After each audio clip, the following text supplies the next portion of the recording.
If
we get, say, like a 50% return rate on the controls, then we know that about half of them would be seen if they were there. And so that means that the 20% return rate probably actually represents 40%. It's not.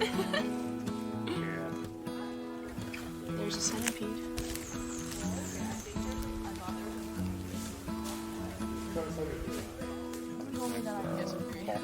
We need to get at least 2 marks before you put it back. Yeah. Okay. Alright, do you want to mark him? You guys can have the one. Squirm, let's go. You can use 17 if you want. Sorry, buddy. Wait!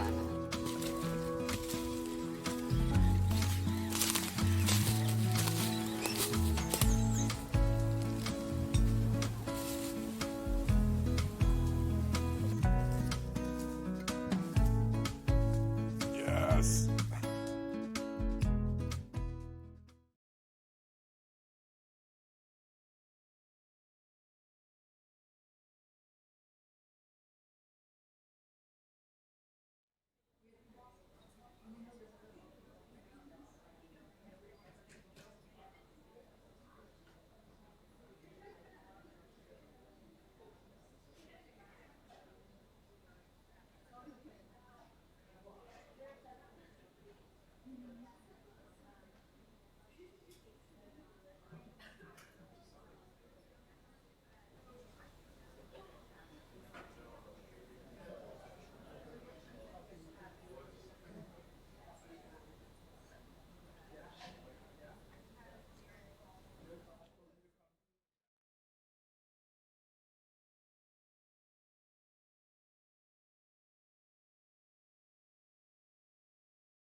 Let's go. Welcome. Welcome to the fifth installment of the Roger Mudd Center's series on the ethics of technology. Some of you have attended all or some of the previous installments. Beginning in September, remember when Josephine Johnston talked about gene editing and CRISPR technology.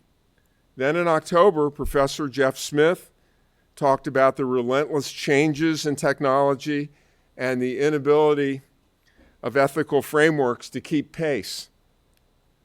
That was followed by Professor Ron Arkin's talk on robotics and the work of the Mobile Robot Lab at Georgia Tech.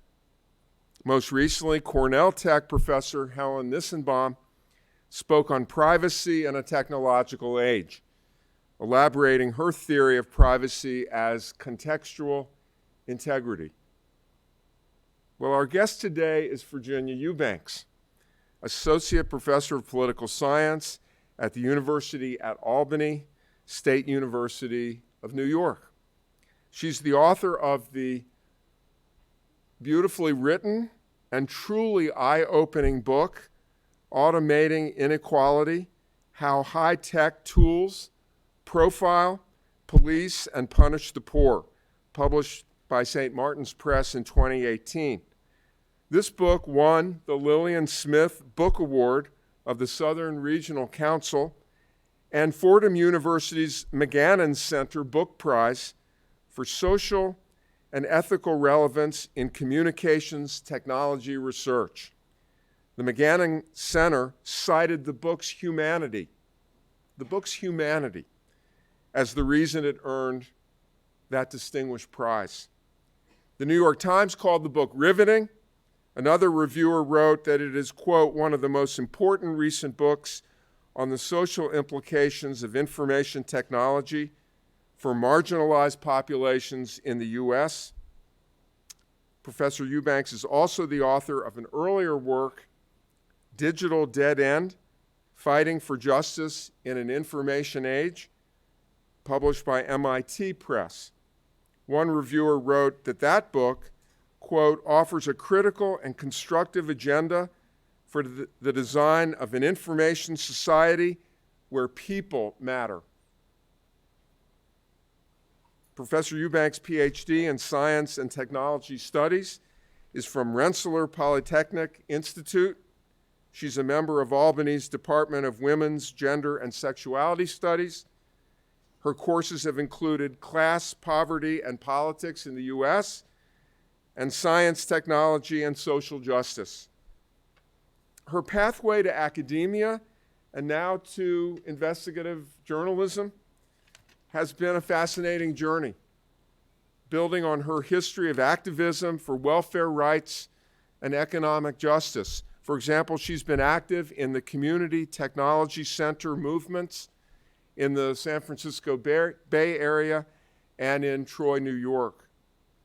A wonderful section of Automating Inequality ties her deep concern about the digital poorhouse to the message of Dr. King in the 1960s. Anyway, I won't say any more. We are pleased to host Professor Eubanks' visit to this campus, so please join me in welcoming her.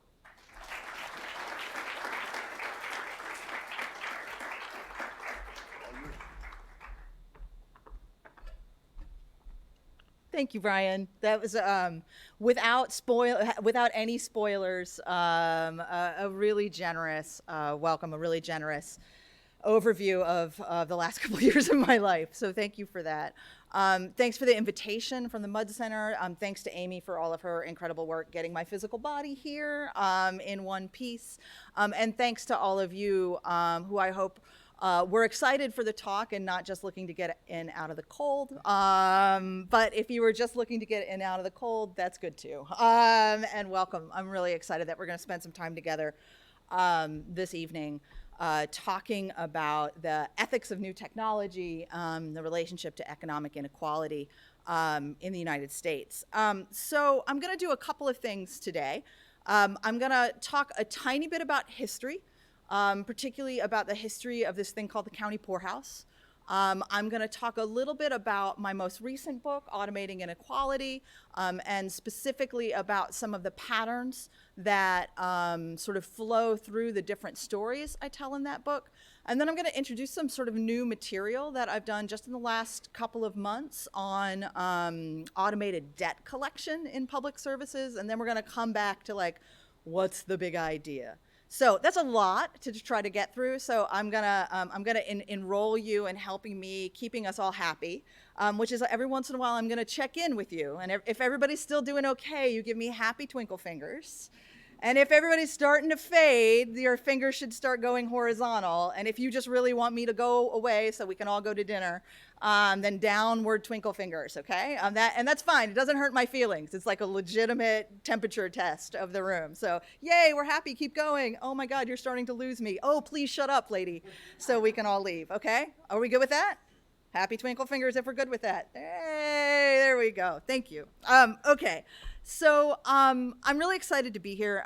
What I want to talk about is this thing that I call in the book the digital poorhouse, which is an invisible institution that's made up of things like decision-making algorithms, automated eligibility processes, and statistical models in our nation's social service systems or social programs. And I want to talk today specifically about how the rise of these new tools really responds to and recreates a narrative of austerity. That is a story that we tell ourselves about how there's not enough for everyone, and we have to make really hard choices between who will be allowed to meet their basic human needs and who will not.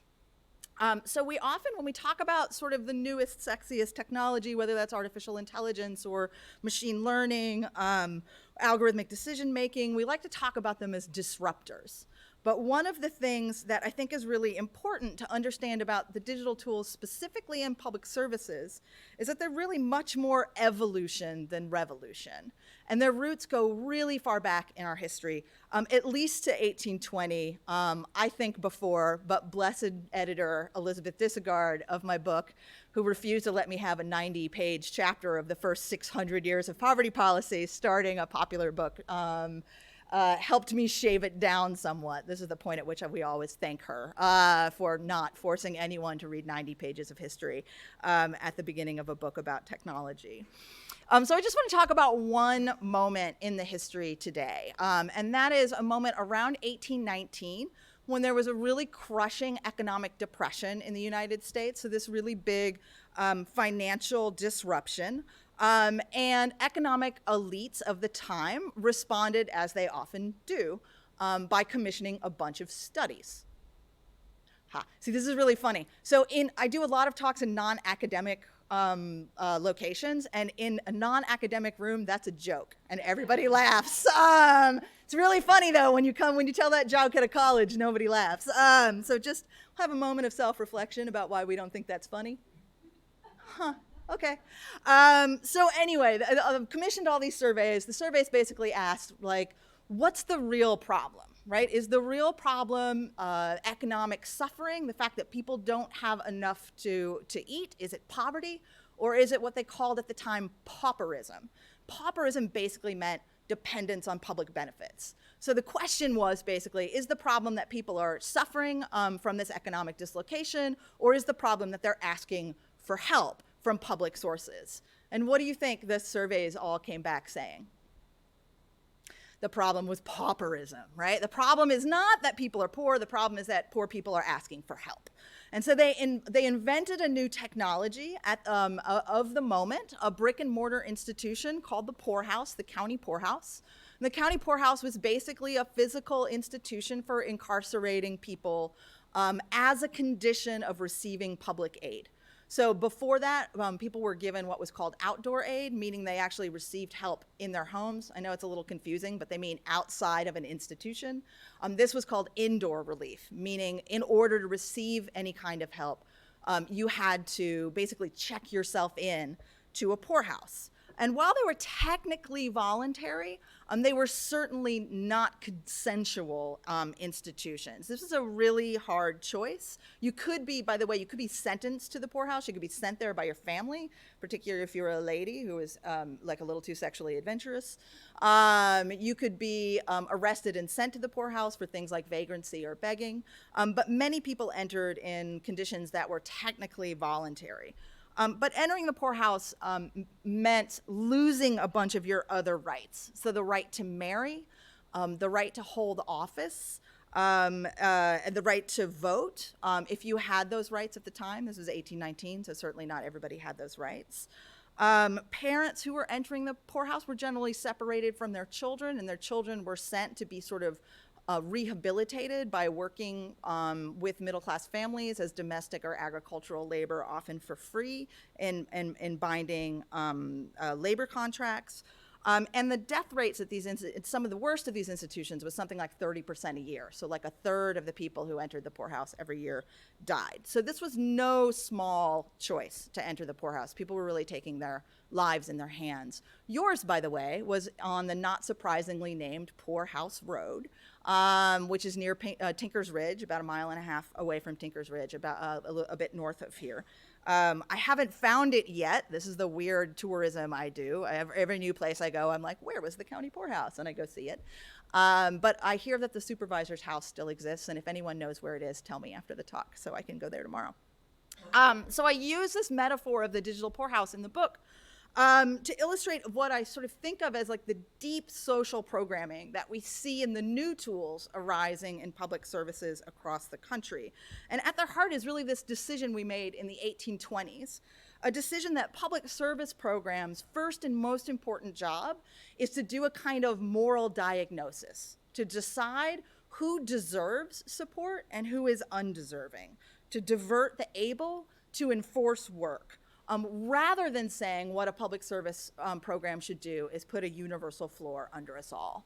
And that deep social programming is something we see coming up over and over again in the new tools that I discuss in the book. So I talk about 3 different systems in the book. The first is an attempt to automate all of the eligibility processes for the state of Indiana's welfare programs. That's TANF, or cash assistance, SNAP, what used to be called food stamps, and Medicaid. The second story I tell is about a tool whose proponents call it the Match.com of homeless services. Basically, it's a tool called the Coordinated Entry System. It's supposed to match the most vulnerable unhoused people with the most appropriate available housing resource, and I reported that story in Los Angeles County. And finally, I tell the story of a statistical model that's supposed to be able to predict which children might be victims of abuse or neglect in the future in Allegheny County, which is the county where Pittsburgh is in Pennsylvania. And so what I want to do is sort of step through the 3 big points, or 3 of the big points of the book, and tell you a little bit about each of those cases, and then we're going to move to some of the newer stuff. How are we doing? We still okay? Hey, you're still awake. Great. So the first point I want to talk about a little bit is about how these systems automate austerity. So this deep social programming that I'm talking about in these tools leads to the creation of systems that whose designers say that they're simply responding to a lack of resources. They're responding to the conditions of austerity. But the reality is that they, because these tools assume austerity, they actually recreate it. And so, for example, in Indiana, I tell the story, the book is actually dedicated to a young, disabled little girl named Sophie Stipes. And when Sophie was 6, she received a letter from the state of Indiana that explained that she'd be losing her Medicaid because she had, quote, failed to cooperate in establishing eligibility for the program. And this happened just as she was beginning to gain weight on par with her age group for the first time in her life. She had recently had a gastrointestinal feeding tube implanted, and she was learning to walk for the first time. So her family, the Stipes family, was caught up in an attempt to automate all of the eligibility processes for the welfare programs in the state of Indiana. So in 2006, then Governor Mitch Daniels signed what was eventually a $1.34 billion, with a B, billion-dollar contract with a consortium of high-tech companies that included IBM and ACS, to create a system that replaced the hands-on work of local county caseworkers in the welfare system with online applications and private regionalized call centers. And what that felt like on the front line, from the point of view of workers, was that where the system had worked in the past on what's known as a case-based system or a caseload system, where caseworkers were responsible for sort of a docket of families who they followed over time, who they often developed relationships with over time. They moved to what's known as a task-based system, meaning that their sort of computerized workflow system split all the families up into different tasks, different jobs, and just sent the next job to the next available worker. What that felt like for caseworkers was that their relationship with clients was really deeply disrupted. And also their knowledge of the system, particularly their knowledge of local resources, was really not, they weren't able to use it anymore. So they were able to tell a caller on the phone, like, it looks like you're not gonna be eligible for food stamps, but they weren't able to say, oh, and I also know your town, there's a food pantry that's open Tuesday nights, you know, you can go get resources there. From the point of view of applicants, it felt like every single time you called, you talked to a brand new person. No one was responsible for getting your case through the system correctly. And if anyone made a mistake, it ended up landing on you as your fault, your problem, and your responsibility to solve. So the result was 1 million benefits denials in the first 3 years of this experiment. It was a 54% increase from the 3 years before the experiment. And just about every case that was denied or canceled for this sort of catch-all reason, failure to cooperate in establishing eligibility. And that just meant that somebody somewhere in the process had made a mistake. It might have been the applicant. They might have forgotten to sign page 25 of a 34-page application. But it might have been the technology itself. There were sort of consistent problems at the document center where things got scanned in upside down, or you were scanning a photocopy of a driver's license and all you got was like a black box instead of any of the information that you'd get on a driver's license. Or you could have gotten bad advice or bad policy advice from the sort of poorly trained folks who were working in the call center.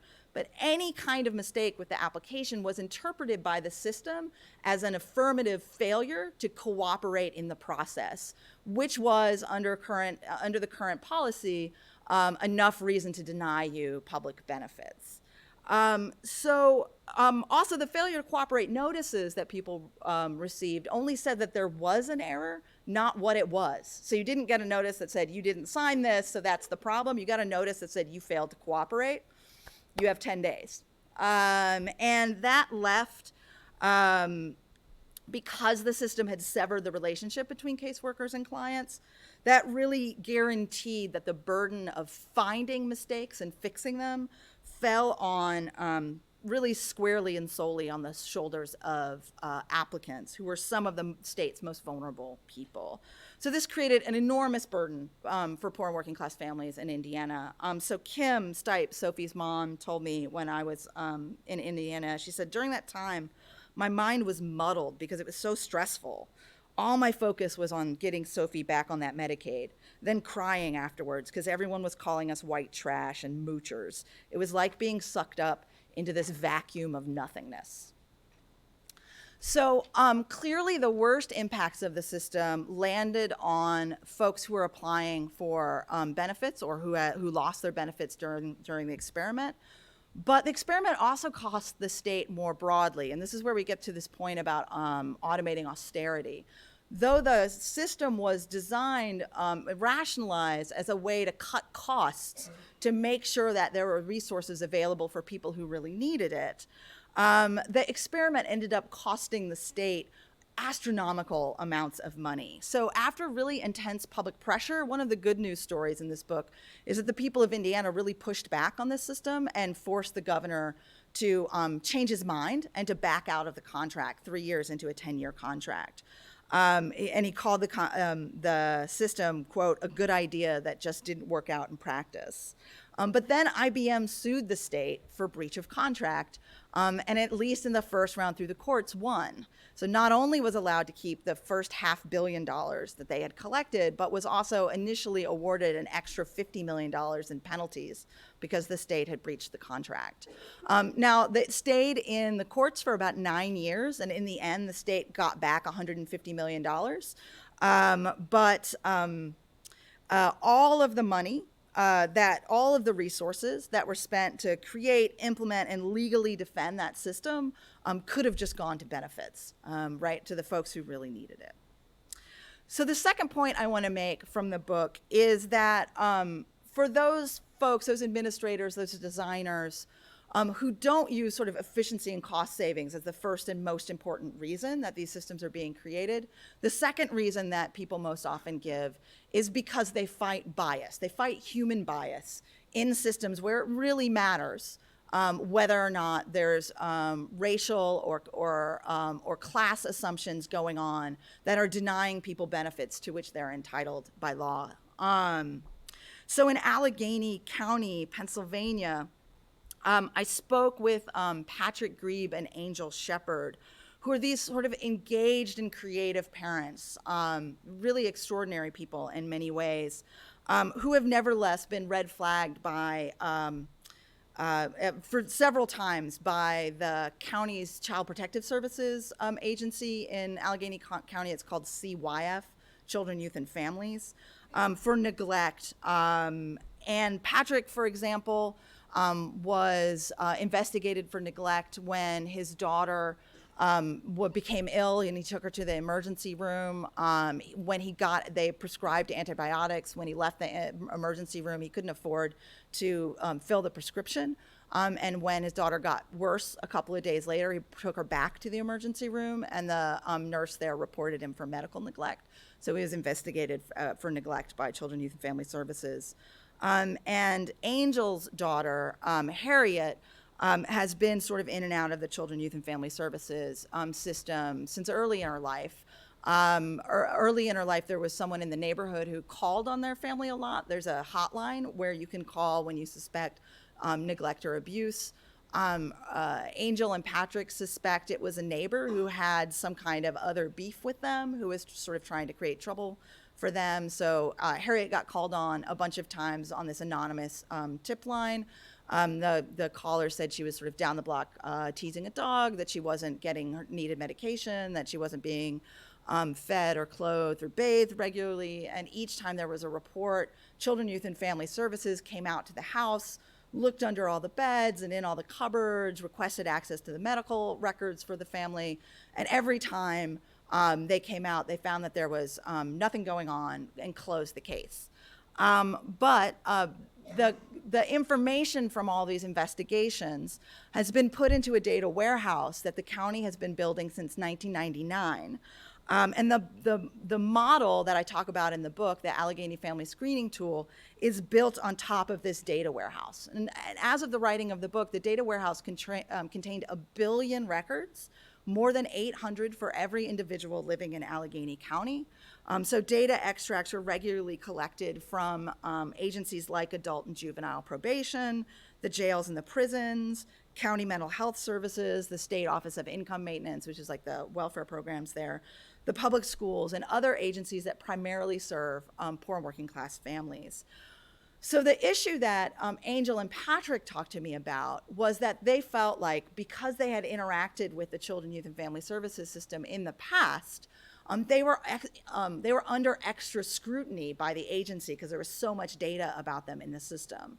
And so they felt like every time they reached out for support with their parenting or for their household, that each decision was like a little mini algebra experiment where they were like, well, does the cost of does the benefit that's going to come from this service outweigh the possible risk we're running of pushing our risk score up in this predictive model, meaning that we're increasing the risk that our family will be investigated again and we might lose our daughter to the foster care system.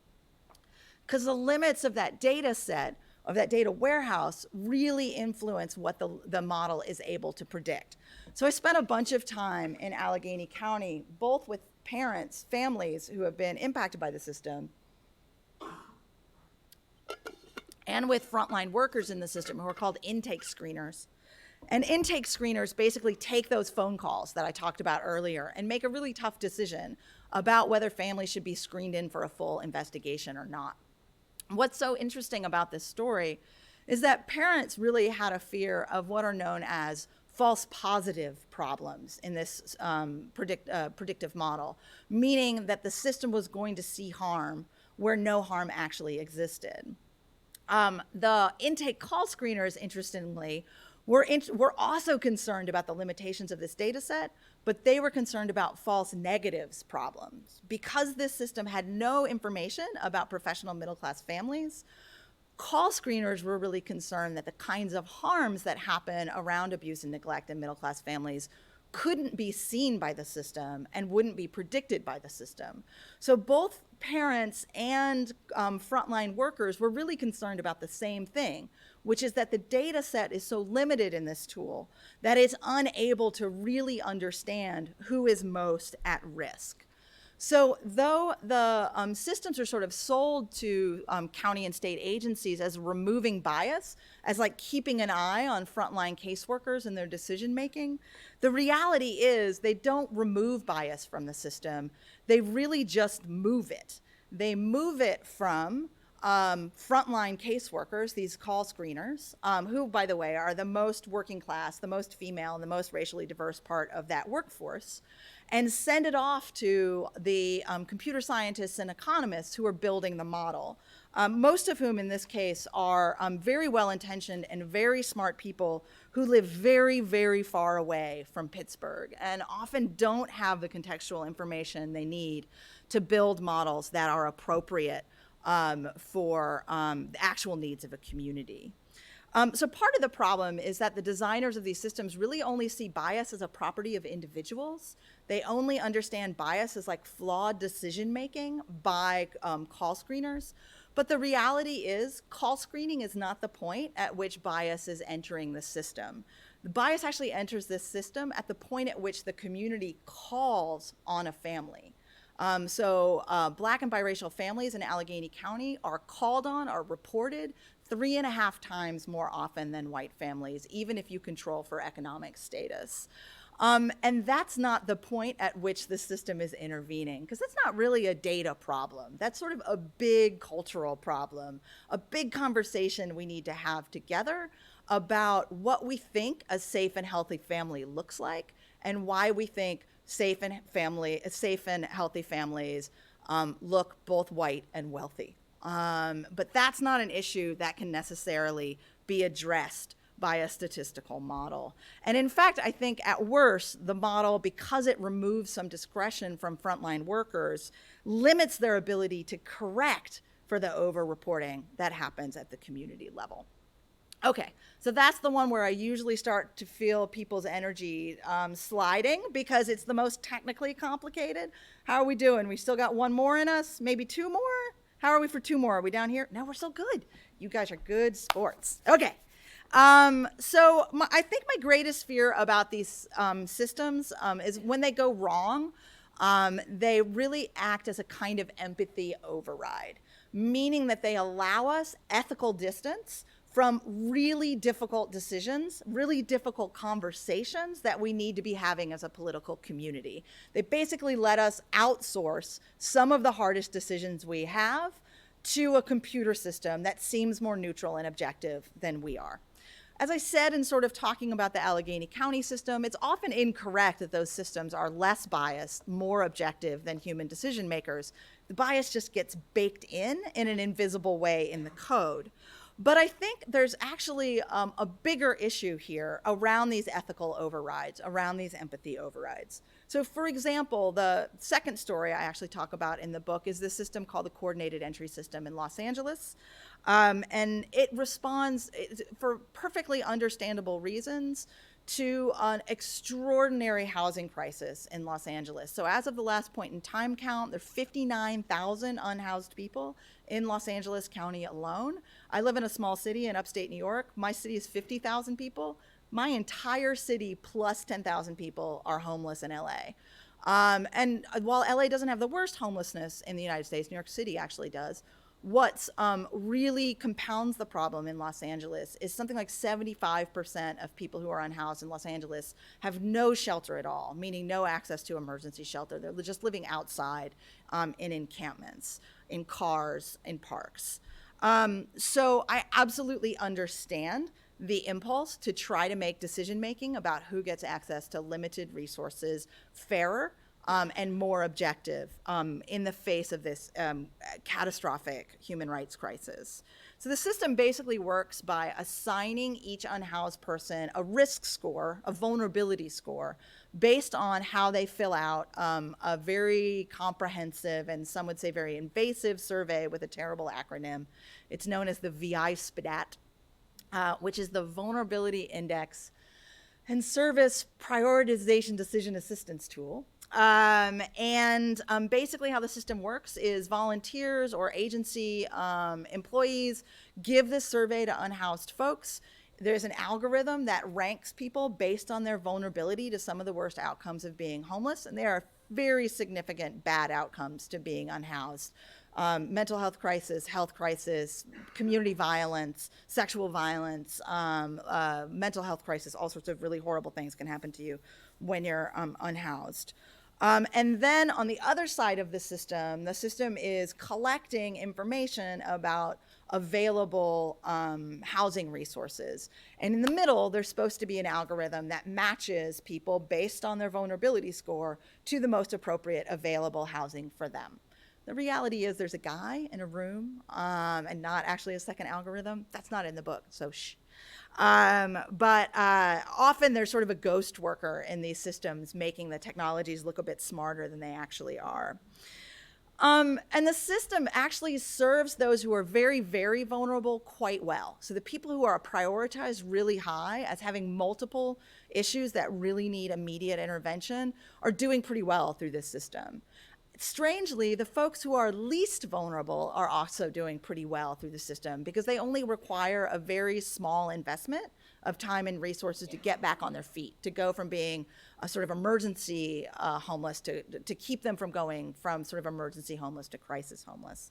So I was really interested in the 30,000 people in the middle who had been surveyed through this tool but had never received any resources at all from the system. People like Gary Boatwright, who's a person who I met who's living in a gray and green tent on East 6th in the neighborhood of Los Angeles known as Skid Row. And from Gary's point of view, the problem wasn't his comparative vulnerability, like how vulnerable he was compared to the guy living in the tent next to him. It was simple math. Right, there's just not enough housing in Los Angeles for the county's 59,000 unhoused people. So he told me, quote, "People like me who are somewhat higher functioning, we're not getting housing. It's another way of kicking the can down the road. In order to house the homeless, you have to have the available units. Show me the units, otherwise you're just lying." And one of the things that Gary shared with me that was really a really interesting analysis of the system is that he said he felt like he was being asked to incriminate himself for a slightly higher lottery number for housing. And this actually is a really good analysis of the system because the VI-SPDAT, in trying to establish who is most vulnerable, actually asks some really invasive questions. It asks, for example, are you currently trading sex for drugs or money? It asks if there's someone who thinks you owe them money. It asks if you've been thinking about hurting yourself or someone else. It asks where you can be found at different times of the day. It asks if they can take a picture of you. It asks all sorts of things about HIV status, mental health status. According to federal data regulations, some of this information, not all of it, but some of this information, when it gets entered into a system called the Homeless Management Information System, is available to law enforcement with absolutely no oversight at all, just based on an oral request. So this is actually not a bad analysis of the system that Gary has, that it felt like he was being asked to incriminate himself in exchange for a slightly higher lottery number for housing. In fact, about a couple of months before the book came out, Gary was arrested and charged with breaking the window of a public bus with a 99-cent store like plastic broom, which when he called me from LA County Men's Jail, he said was, quote, physically impossible. And when he got out, if he chooses, he was in for about a year waiting trial. He couldn't afford bail, of course, because he was unhoused, so he awaited trial inside.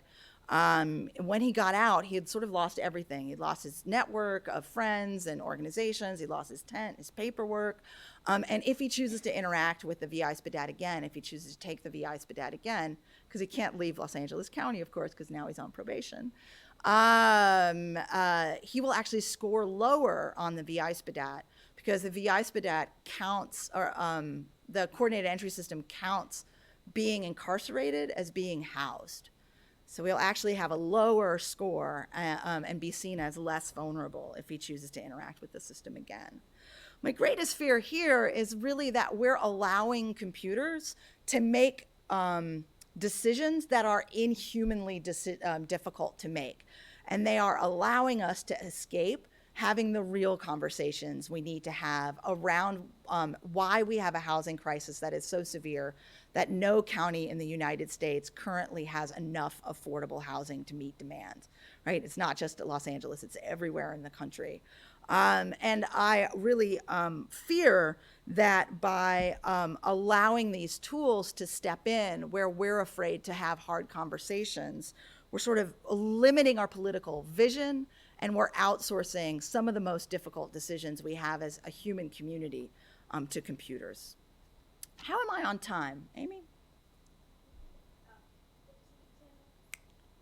Right on. So I want to talk very briefly about some new work that I've done, because there's one piece of the book that I often don't talk about as much, which is really about the way the digital poorhouse creates a regime of extraction, meaning like literally pulls money out of the pockets of the people that come into contact with it. So one thing that was unique about poorhouses in the United States is that we actually combined two institutions from other places.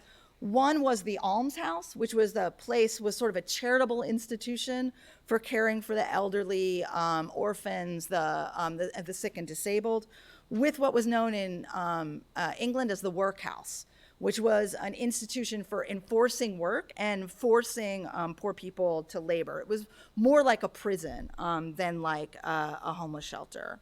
And we in the United States combined these two things into one single thing, the county poorhouse. And all along through the history, not only were these institutions used to sort of contain and control poor and working class people, they were also used to create profit.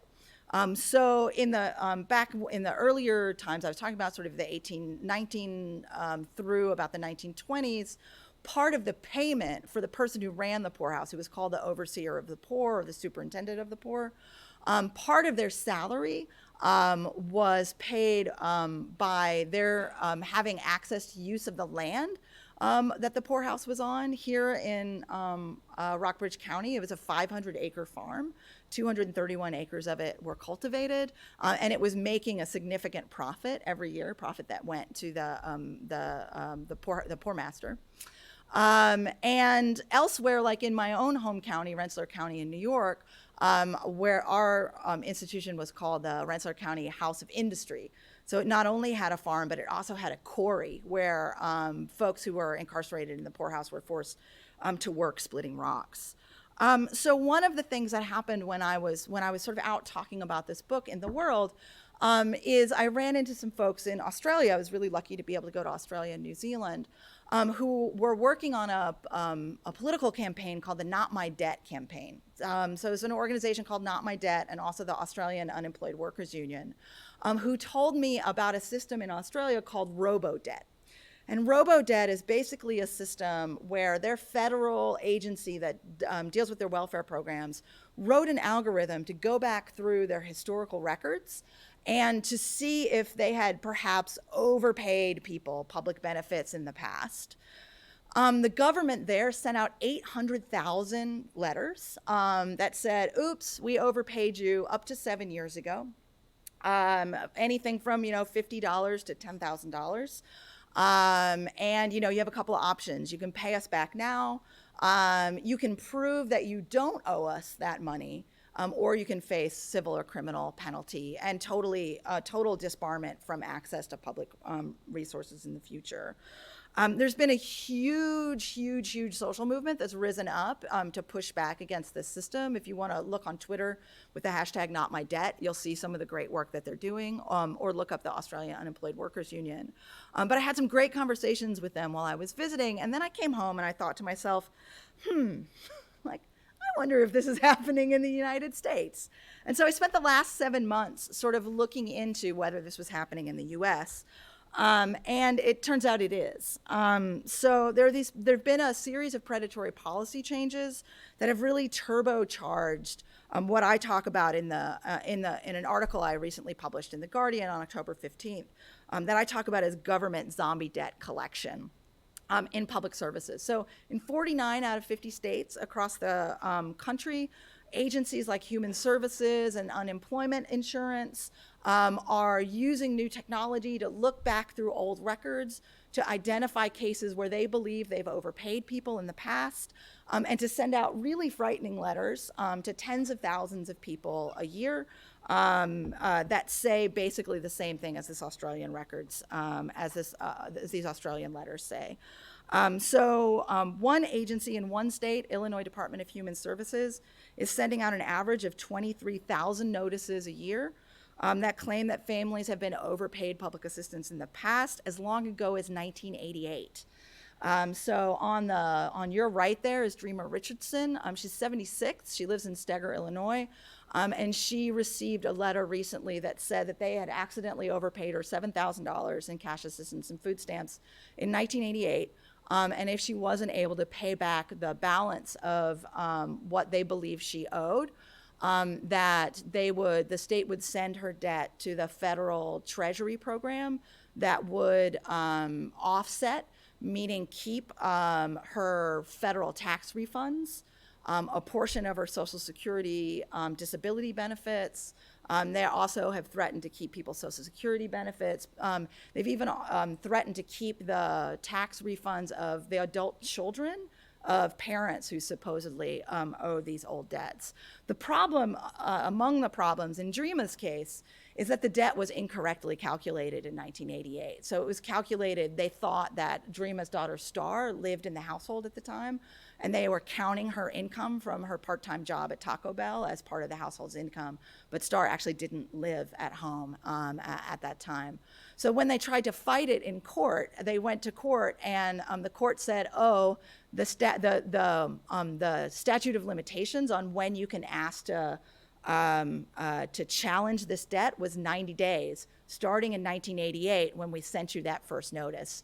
So there's nothing you can do. And so right now they're fighting to keep the federal government from keeping Dreama's Social Security, a portion of Dreama's Social Security disability benefits. Tim Pegues over here is a great, incredible man from Chicago, 75-year-old guy from the south side of Chicago.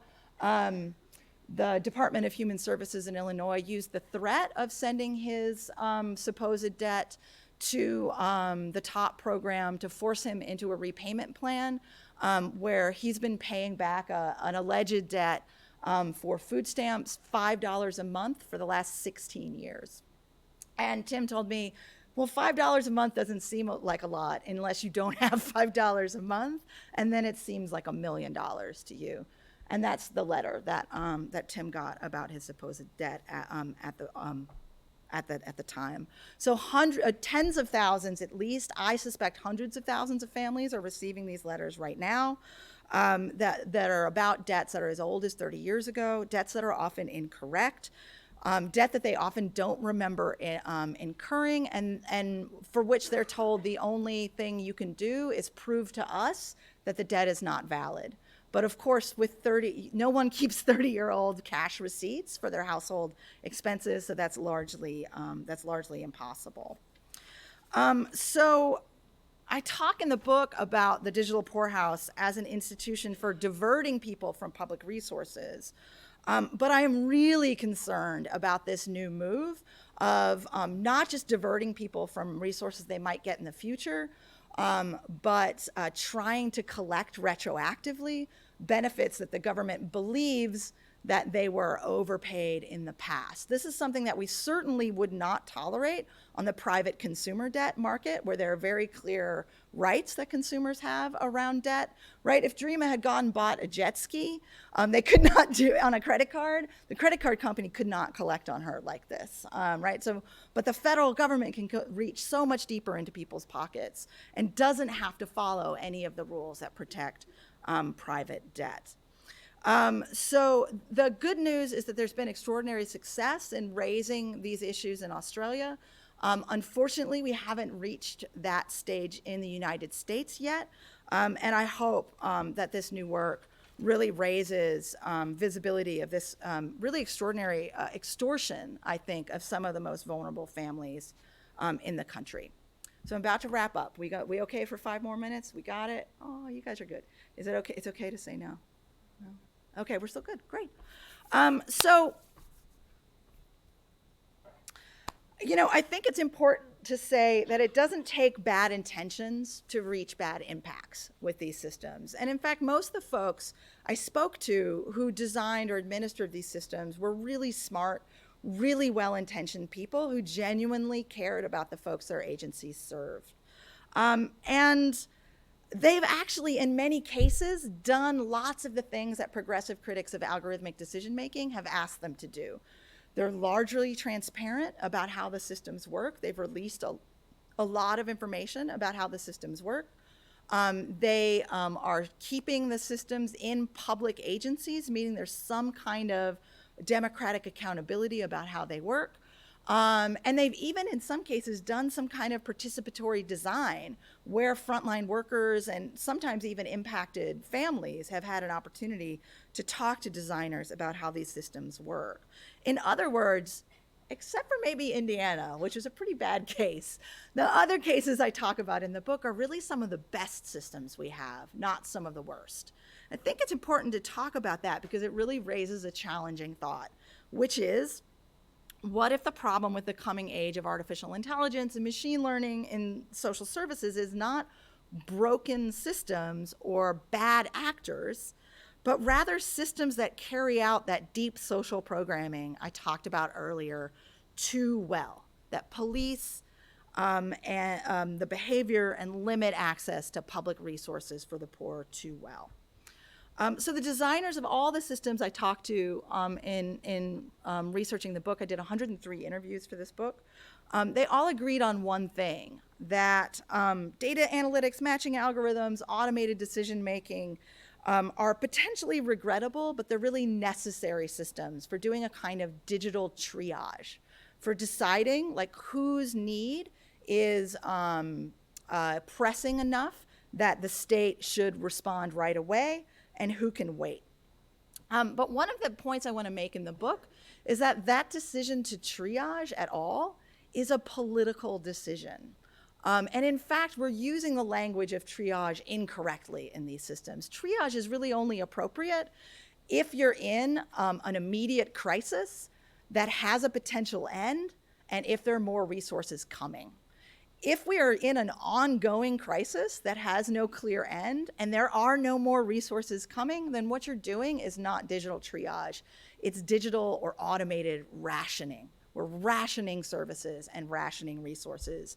And that feels like a really different kind of a conversation than a conversation about how to optimize digital triage systems.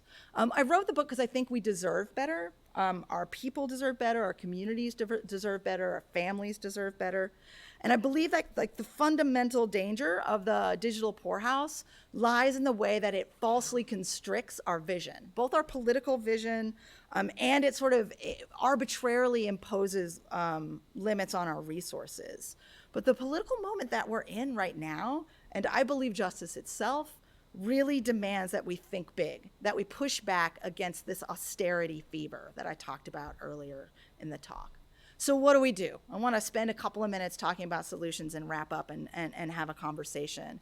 I absolutely know that in many rooms, particularly the rooms I'm in where I'm talking to designers and computer scientists and folks who make these tools, that what people want is for me to give them like a 5-point plan for building better technology. And I wish I could give that to folks, but I'm also glad I can't, because these are actually much bigger problems than we can deal with by tinkering around the edges of technology. I believe we have to do 3 kinds of work really at the same time, simultaneously, in order to get to better outcomes. First is narrative work. We have to change the story around poverty in the United States. We have this crazy story we tell ourselves here that poverty is an aberration that only happens to a tiny percentage of probably pathological people. The reality, and I'll point people to Mark Rank's really fantastic life cycle work around poverty in the United States, is that 51% of us will be below the poverty line at some point between the ages of 20 and 64, at some point in our adult lives. And 2/3 of us will reach out for support to means-tested public services. That's straight welfare. That's not Social Security. That's not reduced price school lunches. That's straight means-tested welfare. That means that we're not all equally vulnerable to poverty. That is not true at all. If you are a person of color, if you are someone who was born poor, if you're caring for other people, if you have mental health challenges, physical ability challenges, then you're more likely to be poor, and it's harder to get out once you're there. But the reality is poverty is a majority experience in the United States, not a minority experience. By shifting that story, I really hope we can shift the politics that says that what public service programs first and foremost should do is decide who deserves help.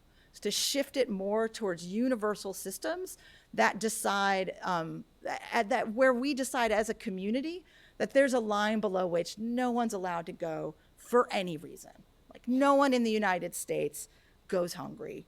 No one in the United States lives on the sidewalk in a tent for a decade. Like, no family in the United States is split up because the parents can't afford a child's medication. At any point, we can decide as a community that that is simply unacceptable. In other places around the world, these things are, I think, really quickly recognized as what they are, which is human rights violations. Here, we are talking about them more and more as questions of systems engineering. And I think that should really give us some pause about the state of our national soul, about sort of who we are as a people. In the meantime, as we do this really hard work, this narrative and political work of shifting how we talk about poverty and how we respond to it, the technology is not going to just sort of sit twiddling its robotic thumbs. And so we also have to figure out how to design technology that does less harm in the now. And I think one of the ways forward around this is by building technology with all of our values in mind from the beginning. We often think that we're reaching fairness and justice if we design technology to be absolutely neutral, to just apply rules the same way every time, no matter the context. But the reality is that's like building a car with no gears and then putting it in a really bumpy, twisty, turny, hilly landscape, say like San Francisco, and pushing the car off and then being somehow shocked when it like bursts into a ball of fire at the bottom of Telegraph Hill. We need to be building equity gears into our technology from the beginning. And that means paying attention to efficiency, efficacy, and cost savings, of course, but it also means designing with our other core values, things like self-determination, dignity, fairness, due process, and equity. So if we're to have a more just future, we have to build it on purpose and not think it will happen by accident. Brick by brick, bite by bite, in every system we build. And if we outsource our moral responsibility to care for each other to computers, we really have no one but ourselves to blame when these systems supercharge discrimination and automate austerity. I really appreciate your time, your patience. I'm eager to talk to you about your questions if you have them. Thanks so much.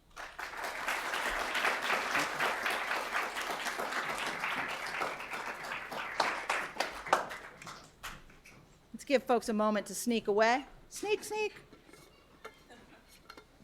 And then I think we have some mics, if people have questions. We ask you to use the mic so the nice people on the interwebs can hear you.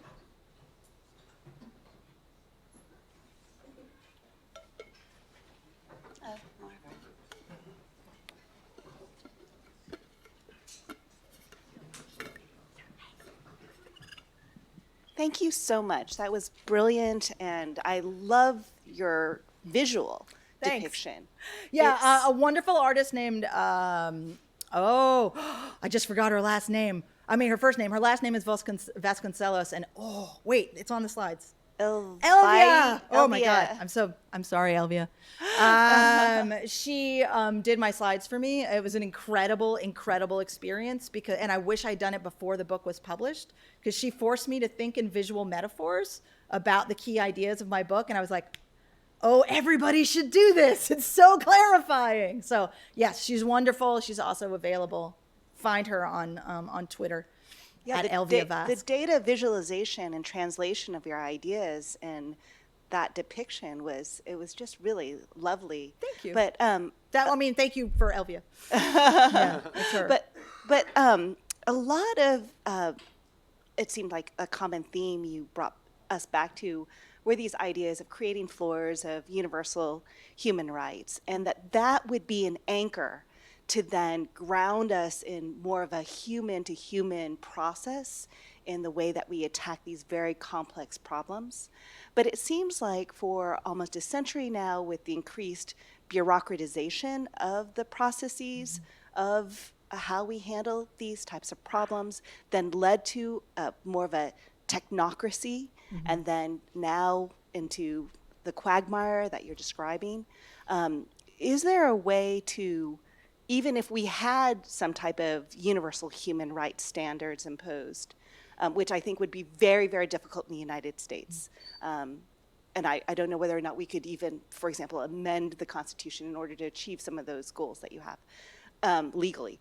But because the infrastructure for how we deliver some of these services is so embedded within this bureaucratization, and because the bureaucratization has become so technically and technologically dependent, would there be a way that we would be able to get back to those universal floors, or would we just find new ways of technologically and algorithmically automating, decision making, even if we had the pretend floors? Right. I'm concerned that, you know what I mean, that we just wouldn't even be able to get there. Yeah.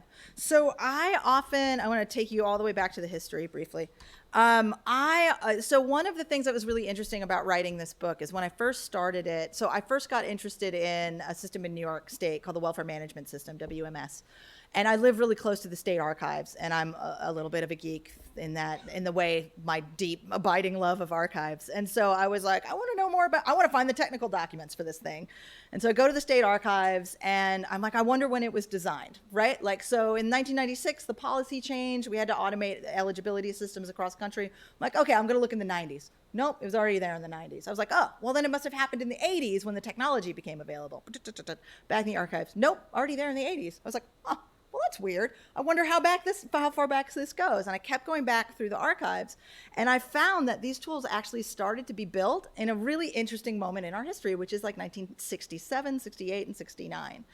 And what's really important about understanding why that matters, why that moment matters, is because it wasn't driven by the availability of the technology. It wasn't driven by new policy. It was driven by the problem of the welfare rights movement that was having this extraordinary string of successes, fighting back against discriminatory eligibility laws that had kept the majority of folks who had been kept from public services between 1935 and around 1970 were women of color. So had just explicitly discriminated against women of color, but also single moms, sexual minorities, like folks who weren't seen as deserving. So the welfare rights movement is overturning these laws left and right. At the same moment, there's a backlash against the civil rights movement, against the welfare rights movement, and a recession. So state lawmakers like are really stuck between the rock of like you can't legally discriminate anymore and the hard place of but the non-public assistance using population is not feeling good about these programs right now. And that's the moment that you see these tools start to go into operation. And I think what's really important in New York State, I'm not sure it's true in every state, but in my home state, the moment these tools came online was like within months of a moment where 8,000 frontline caseworkers walked off their jobs in a strike, not for their own employment contracts, but to lower barriers to assistance for their clients, right? So I think like the incredibly dangerous moment that the state is reacting to by inventing these technological tools is the incredibly dangerous moment when caseworkers and clients saw themselves on the same side.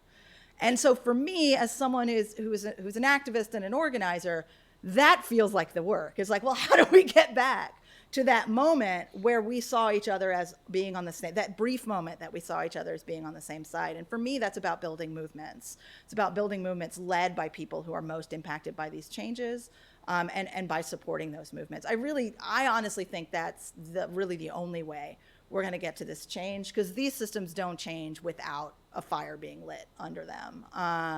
They're just too politically popular to, pardon me, shit upon the poor, right? And I'm not talking about a single party.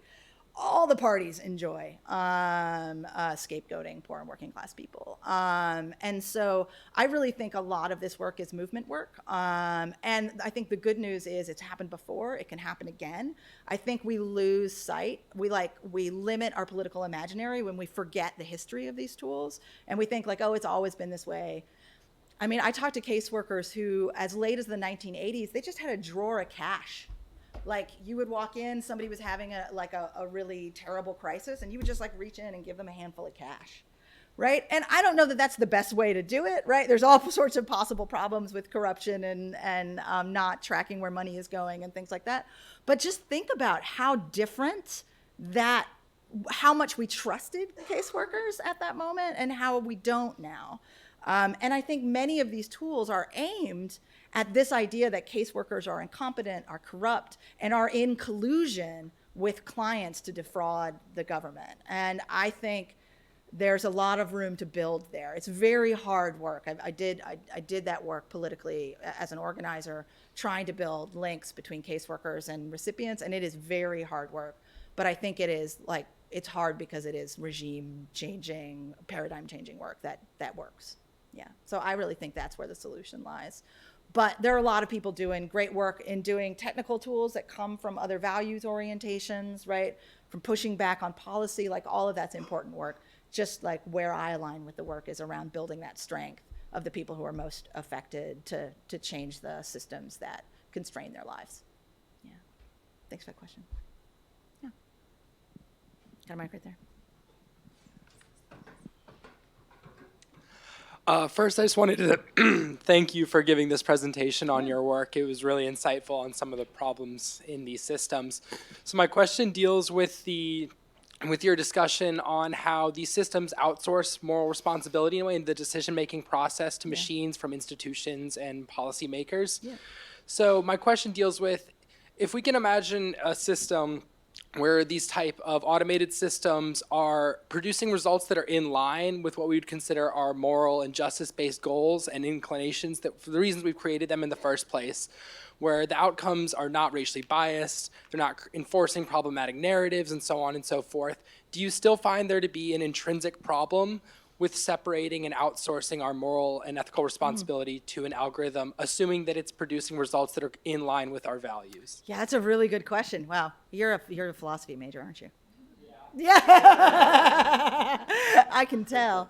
That's a great question. And the answer for me is yes. And the reason is, so it's really interesting. I'll tell a quick story as way of illustration. So. Because I've done the work on the Child Protective Services agencies, Predictive Analytics and Child Protective Services, I've been in a lot of rooms where, in New York City, it's called ACS, the Administration for Children's Services, are responding to families around their use of predictive analytics. And so I was at an event in New York City about a year ago with some folks from ACS and also some organizers, folks who are parents in the Child Protective Service system, not super fond of the agency, as you would imagine. It's a tough relationship. No matter how well you're doing it, it's a tough relationship.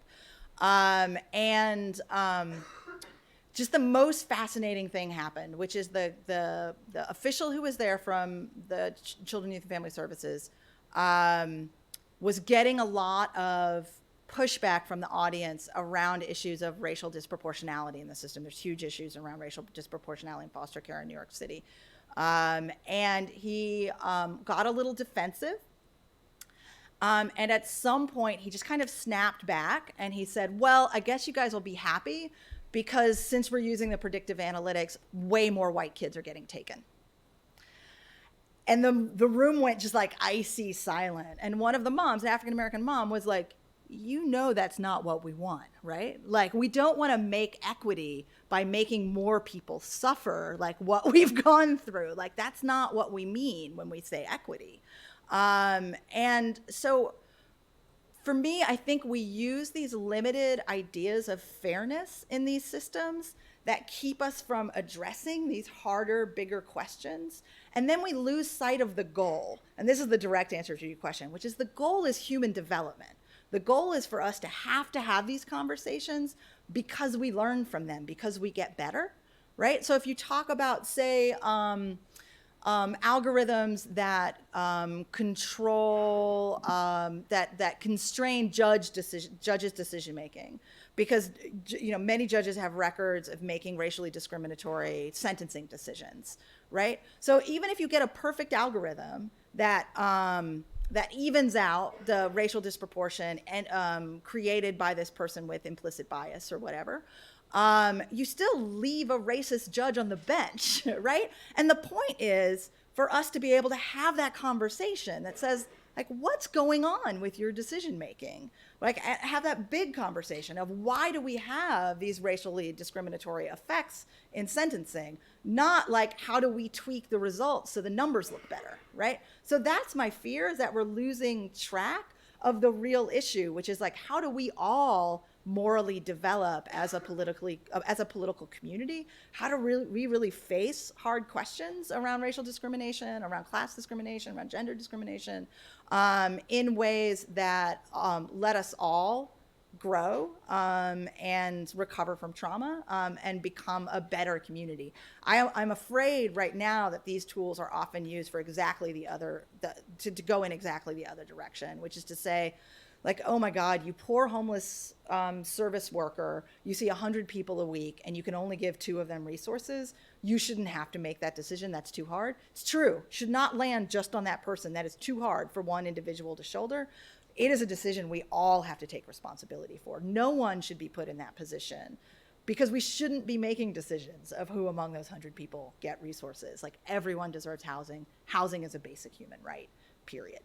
And I have an activist who is a great hero of mine named Sherry Honkala from the Poor People's Economic Human Rights Campaign. And she says, oh, we already had an algorithm for who deserves housing. She's like, we call it the belly button algorithm, right? Like, got a belly button? You deserve housing. I've since been corrected that all placental mammals have belly buttons. So it's not actually as good as it sounds, but I still really like it, so I still use it. So sometimes I think we're just using the math to escape the really hard commitments to doing better by ourselves, our families, our communities. Yeah, really caring for each other. Thanks for that question. Other questions? Thank you so much. Oh, wait, one more. There's one more. Don't clap yet. Don't think you can hide. Okay. Hi. So if housing is a human right, how do we work to ensure that there is enough housing for people without physically moving them elsewhere? Yeah. So with like the 50,000, 60,000 people in Los Angeles without housing, especially with the costs being what they are to live in the city, how do we ensure that all of those people have somewhere to live that's still good housing? Yeah, I mean, I wish I could answer that question. Like, so the question is basically, how do we solve homelessness?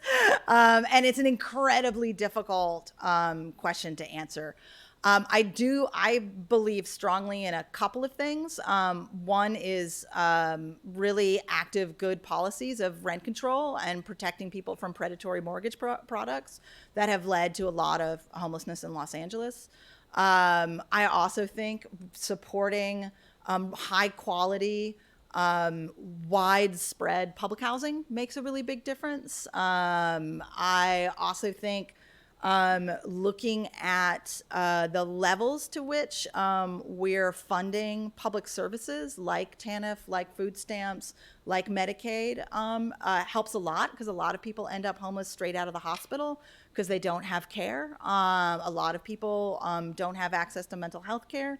And aren't able to continue to work or aren't able to continue to keep their housing, right? So for me, it's really about building out and strengthening all of our social support networks so that it's way less easy to fall through the net and end up living in a gray and green tent on E6 in LA. I think one of the big struggles in that. So in Los Angeles recently, they had a pretty historic policy change, Measures H and HHH, which produce more money to build housing and to create services for folks. Unfortunately, one of the really big problems is that now that they have the funding, communities are fighting against the building of new housing or even just like facilities for storing unhoused people's stuff in their communities. So I also think there's like a narrative and cultural conversation we need to be having about where homelessness comes from and getting away from the sort of moralism that I talked about earlier and getting closer to addressing it through housing, right? Housing is the solution to the housing crisis. And there's enough empty apartments that are held for investment purposes in cities like Los Angeles to house everybody. So we just, I think we need to really start having these hard conversations about what our priorities are, what our values are. So thanks for that great question. Appreciate it. And Brian is standing up, so it feels like we're winding up. Down fingers. Thank you guys so much. I appreciate your time.